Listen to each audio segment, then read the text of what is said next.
Have you ever noticed how some people in their 70s and 80s seem to glow with energy while others struggle to get through the day? The difference isn't always genetics or luck. More often than not, it comes down to the small choices we make every single day. If you're between 70 and 85 right now, or if you're caring for someone in this age range, what I'm about to share could genuinely add years to your life. And more importantly, add life to your years. We're going to talk about 7 habits that might be quietly stealing your vitality, your independence, and your joy. The good news is that every single one of these habits can be changed, starting today. Let's begin with something that lives entirely in your mind, but affects your entire body. I'm talking about negative self-talk. You know those thoughts that whisper you're too old to try something new, or that your best years are behind you, or that there's no point in making changes now. These aren't just harmless thoughts. They're actually reshaping your brain and your body in ways that scientists are only beginning to understand.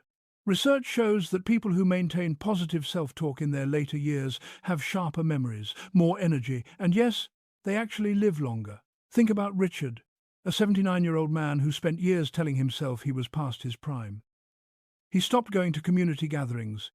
He stopped trying new activities. He essentially stopped living fully. Then one day, his granddaughter asked him why he talked to himself so meanly. That simple question changed everything. Richard started catching himself whenever negative thoughts crept in. Instead of saying, "I can't," he began saying, "I'll try." Within months, he was back at his book club, had taken up gardening again, and felt 20 years younger. Your inner voice matters more than you might think. When you speak kindly to yourself, when you allow yourself to believe in possibilities rather than limitations, your body actually responds. Your stress hormones decrease, your immune system strengthens, your brain stays sharper. So right now, today, start paying attention to how you talk to yourself. When that critical voice starts up, pause and reframe it. You've lived 7, 8, or more decades. You've earned the right to treat yourself with compassion and hope. Now, let's talk about something you put into your body 3 times a day. I'm referring to excess sugar and processed foods. If you grew up in an era when dessert was a special occasion and meals came from scratch, you already know deep down that something has changed in how we eat. The modern diet is overloaded with hidden sugars and processed ingredients that accelerate aging in ways our grandparents never experienced. Every time you eat foods high in sugar or heavily processed ingredients, your body goes through a cascade of changes. Your blood sugar spikes. Inflammation increases throughout your body. Your blood vessels age faster. Your brain struggles to form new memories. Your risk of heart disease, diabetes, and cognitive decline climbs higher. Pauline was 74 when she realized her afternoon cookies and morning pastries were doing more harm than she'd admitted. She felt tired all the time. Her memory seemed foggy. Her joints ached constantly. Her doctor suggested reducing sugar gradually rather than eliminating it all at once. Pauline started reading labels. She swapped her cookies for a handful of nuts and berries. She began eating more vegetables, beans, and fish. Within a few weeks, something remarkable happened. Her energy returned. Her mind felt clearer. Even her joint pain decreased. You don't have to become a saint overnight. Start small. Replace one sugary snack with fresh fruit. Choose whole grain bread instead of white. Drink water instead of soda. Add more colorful vegetables to your plate. Your body will thank you with more energy, better sleep, and a sharper mind. At this stage of life, food isn't just fuel, it's medicine. Here's something that might surprise you. The amount of time you spend sitting could be shortening your life as much as smoking. I know that sounds dramatic, but study after study confirms it. Prolonged sitting slows your metabolism to a crawl. It weakens your muscles and bones. It increases your risk of blood clots, heart disease, and early death. If you're spending most of your day in a chair, even if you exercise for 30 minutes in the morning, you're still at risk. Harold was 81 and spent most of his retirement watching television from his recliner. He loved his shows and didn't see the harm in relaxing after a lifetime of work. But gradually, getting up became harder. His legs felt weak. His balance became unsteady. One day he fell, and that fall changed everything. During his recovery, a physical therapist taught him something simple but powerful. Every hour, stand up and move for just a few minutes. It doesn't have to be exercise. Walk to the kitchen for water. Stand and stretch. March in place during commercials. Do some gentle arm circles. Harold started doing this religiously. Within 2 months, his legs were stronger. His balance improved. He felt more alert and less achy. Movement is life. Your body was designed to move regularly, not just once a day, but throughout the day. Set a timer if you need to. Stand up every hour. Move your body. It might be the simplest but most powerful change you make. Let me ask you something personal. Is there someone you haven't forgiven? Maybe it's a family member who hurt you decades ago. Maybe it's a friend who betrayed your trust. Maybe it's even yourself for choices you wish you'd made differently. Holding on to grudges is like drinking poison and expecting the other person to suffer. The weight of unforgiveness doesn't punish them. It punishes you. It robs you of peace. It steals your energy. It literally affects your heart health and immune system. Florence was 83 and hadn't spoken to her childhood best friend in over 30 years because of a misunderstanding that had grown into a mountain of resentment. She thought about it often. It haunted her dreams. The anger had become part of her identity. Then Florence's daughter gently suggested that maybe it was time to let it go, not for her friend's sake, but for Florence's own peace. Florence decided to try. She wrote a letter she never intended to send, just pouring out her feelings. That act alone lifted something heavy from her chest. Eventually she reached out. Her friend had been carrying the same pain.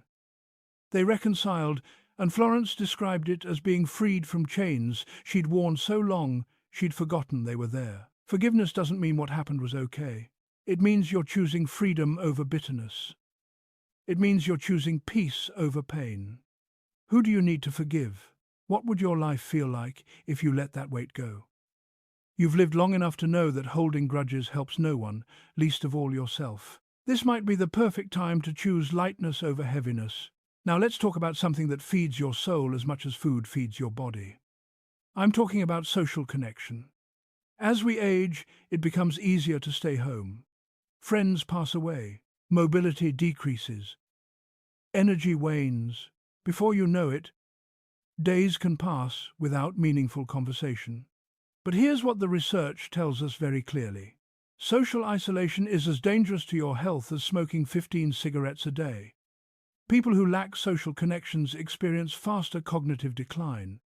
They're more prone to depression. Their immune systems weaken. They die younger.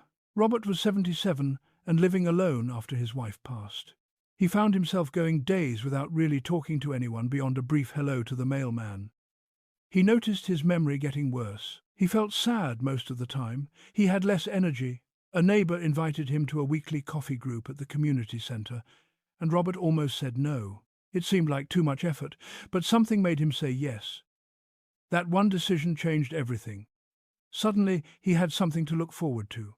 He laughed again. He shared stories and heard others' stories. His memory improved. His mood lifted. He felt alive again. You don't need dozens of friends. You don't need to become a social butterfly. But you do need regular, meaningful human connection. Join a group. Call a friend weekly. Volunteer somewhere. Attend religious services if that's your thing. Go to the senior center. Even brief daily interactions at the grocery store count. Your brain needs social stimulation the way your body needs food and water. Don't let isolation steal what could be your best years yet. Sleep is another area where too many people suffer in silence, thinking poor sleep is just part of getting older. It's not.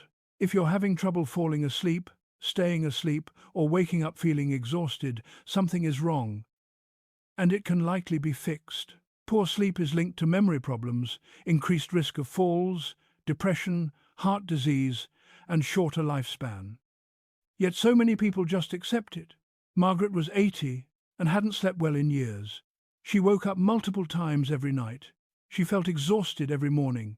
She mentioned it to her doctor almost as an afterthought during a routine visit. Her doctor took it seriously. They discovered Margaret's arthritis pain was waking her.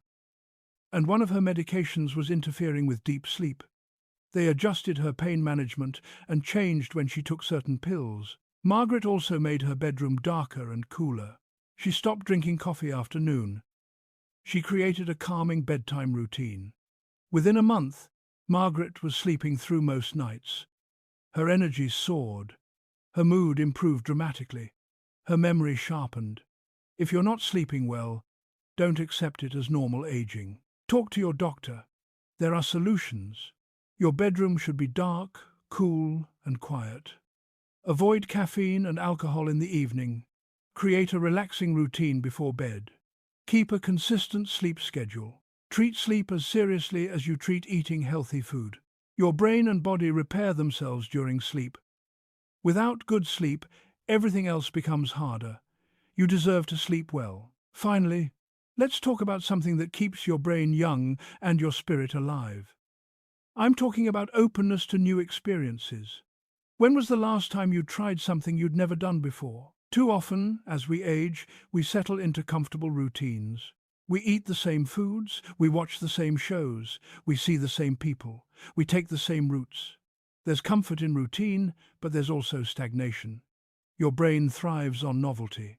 Learning new things, going new places, and trying new activities create new neural pathways. They keep your mind sharp and flexible. They give you stories to tell and reasons to smile. Frank was 82 and proudly declared he was too old to learn anything new. He'd lived his life, done his thing, and was content with his routines. Then his grandson convinced him to try a painting class at the senior centre. Frank had never painted anything in his life. He went reluctantly, expecting to feel foolish. Instead, he discovered a talent and passion he never knew he had. More than that, he met new people. He had something exciting to talk about. His mind felt engaged in a way it hadn't in years. He started experimenting with recipes in the kitchen. He took a different route on his daily walk. He began reading books outside his usual genres. Frank felt younger and more alive than he had in a decade. You don't have to paint or take a class. Just do something different. Try a new restaurant. Listen to music you've never heard before. Plant something you've never grown. Learn a few words of a new language. Visit a place you've never been, even if it's just a neighborhood across town. Say yes when you'd normally say no. Each new experience tells your brain you're still growing, still learning, still alive. The people who reach 100 with their minds intact are often those who never stopped being curious about the world. So here we are. 7 habits that could be robbing you of years and vitality. Negative self-talk, too much sugar and processed food, prolonged sitting, holding grudges, social isolation, ignoring sleep problems, resisting new experiences. Which of these resonated with you? Maybe all 7, maybe just 1 or 2. Here's what I want you to do right now. Don't try to change everything at once. That's overwhelming and rarely works. Instead, choose one habit. Just one. Maybe it's the one that made you wince because you knew it was true. Start there. Make one small change today. Speak to yourself more kindly. Swap one sugary snack for something healthy. Set a timer to stand up every hour. Reach out to someone you haven't talked to in a while. Call your doctor about your sleep. Try one new thing this week. Whatever you choose, do it today. Not tomorrow. Not next week. Today. You have wisdom and strength that only come from living 7 or 8 decades. You've overcome challenges most young people can't imagine. You have everything you need to make these changes. The question is, will you? Your best years don't have to be behind you. They can be right now. And the years ahead can be even better. Start with one habit, one change, one step toward a longer, healthier, more joyful life. You've got this. Now go make it happen.